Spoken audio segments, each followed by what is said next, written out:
ইচ্ছে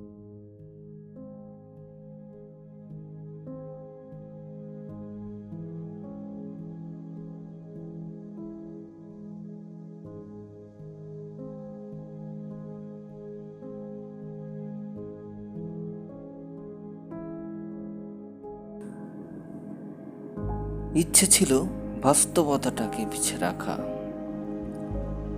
চলবো পথে নিশ্চিন্তে আমি একা একা। হঠাৎ করে অতীত এসে বলে উঠল কথা, শুনতে গিয়ে মুখোমুখি দেখি বাস্তবতা।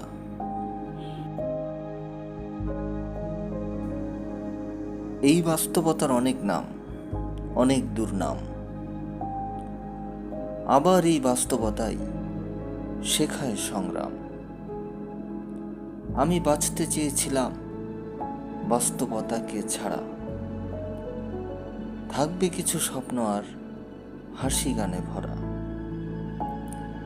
হয়নি কিছুই যখন, এখন কাঠখোট্টা জীবন নিয়ে পথে চলি মিলেমিশে সারাক্ষণ।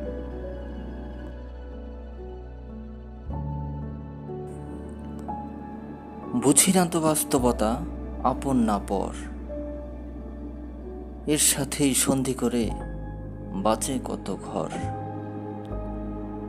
ঘর বাঁচে বিশ্বাসে নাকি আপোষে, আমার ঘর জড়িয়ে আছে এর সাথে মিশে। হয়নি করা আপোষ, তাই অতীত অযথাই ঘুরছে আমার চারপাশে, বলে মুক্তি চাই।